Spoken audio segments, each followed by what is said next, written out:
বিসমিল্লাহির রহমানির রহিম। আসসালামু আলাইকুম। জনতার রান্নাঘর থেকে সবাইকে জানাচ্ছি শুভেচ্ছা। আশা করি যে যেখান থেকে দেখছেন সবাই ভালো আছেন। আজ বানাবো পাটিসাপটা পিঠা। ঘরে শুকনা চালের যে গুঁড়িটা সেটা দিয়েই বানাবো। 1 কাপ পরিমাণ শুকনা চালের গুঁড়ি নিয়েছি। শুকনা চালের গুঁড়িটা দেখা যায় আমাদের সবার কাছেই সবসময় থাকে, এজন্য আজকে শুকনা চালের গুঁড়ির রেসিপিটাই দিব। 1/4 কাপের মতো ময়দা দিয়ে দিচ্ছি, আর দিব 1 টেবিল চামচের মতো সুজি। ময়দা এবং সুজি ছাড়াও কিন্তু পিঠা তৈরি করা যায়, তবে টেস্ট এবং ভালো টেক্সচারের জন্য ময়দা আর সুজি দিলে ভালো হয়। সামান্য পরিমাণ লবণ দিয়ে দিচ্ছি স্বাদের ব্যালেন্সের জন্য। এই পরিমাণ গুঁড়ার জন্য আমি 100 গ্রামের মতো নিয়েছি গুড়। 100 গ্রামের মতো গুড় 1/4 কাপ পানিতে গলিয়ে নিয়েছি। হালকা গরম অবস্থায় যোগ করব এটা। গুড়ের পরিবর্তে 1/2 কাপ চিনি দেওয়া যেতে পারে। আজকে আমি গুড়ের পাটিসাপটাটাই করব। এই মাখাটা খুব সুন্দর করে চটকে হাত দিয়ে মেখে নিতে হবে। আপনারা যদি নতুন চালের গুঁড়ি ব্যবহার করেন তবে নর্মাল টেম্পারেচারের পানি দিয়েও পিঠার গোলাটা করা যাবে। আমি যেহেতু শুকনো চালের গুঁড়ি ব্যবহার করছি সেজন্য সামান্য গরম পানি ব্যবহার করেছি। এই পার্টটা বেশ ইম্পর্ট্যান্ট, একটু ভালোভাবে চটকে নিতে হবে। এবার লুকওয়ার্ম ওয়াটার 1/2 কাপ যোগ করে দিলাম। অল্প অল্প করে যোগ করতে হবে। আজকে আমি যে পরিমাণ চালের গুঁড়ির পিঠা বানাবো তাতে করে 2 কাপের কাছাকাছি পানি লাগবে। আমি 1/4 কাপ গুড়ের সাথে জাল করে নিয়েছি, আর বাকিটা অল্প অল্প করে যোগ করব। এবার একটা গোল চামচ দিয়ে ব্যাটারটাকে ভালো করে ফেটে নিব।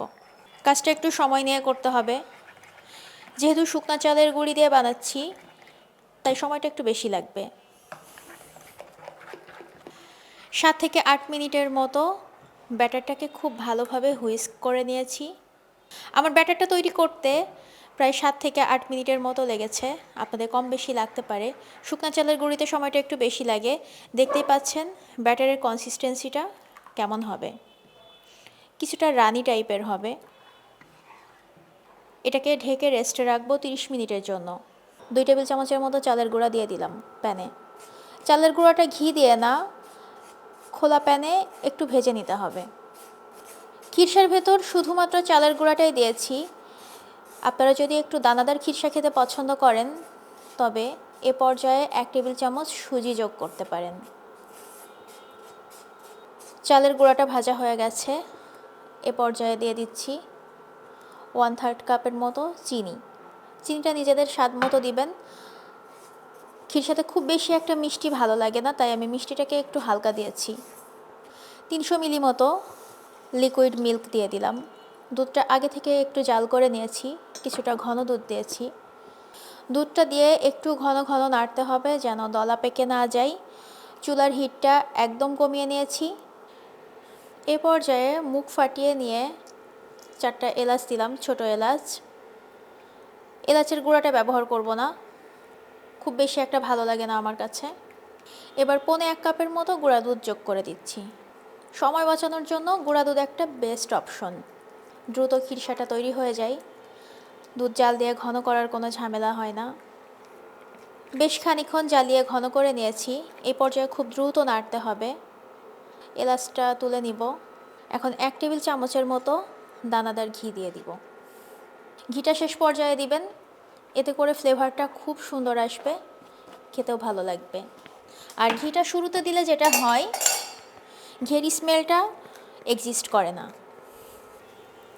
খিরসাটাকে এর থেকে বেশি আর ঘন করব না, এটা ঠান্ডা হলে এমনিতেই একটু ঘন হয়ে যাবে। এই পর্যায়ে তুলে নিব। চুলায় একটা প্যান বসিয়ে নিয়েছি, তেল দিয়ে একটু মুছে নিব। যতবার পিঠাটা দিবেন ততবারই তেল দিয়ে মুছে নেওয়ার চেষ্টা করবেন। এটা হলো পিঠার ব্যাটার। আমার 2 কাপের একটু বেশি পানি লেগেছে। আসলে পানিটা দিতে হয় চালের গুঁড়া বুঝে। 1/2 কাপের মতো ব্যাটার নিয়ে ঢেলে দিব।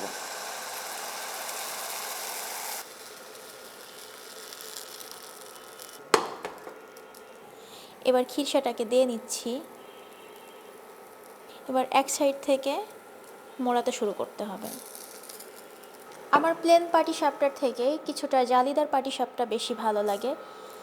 তবে পরবর্তীতে কোনো সময় ইনশাল্লাহ প্লেন পাটিসাপটার রেসিপিটাও দিয়ে দিব আপনাদেরকে। আশা করি রেসিপিটি আপনাদের সবার কাছে ভালো লেগেছে।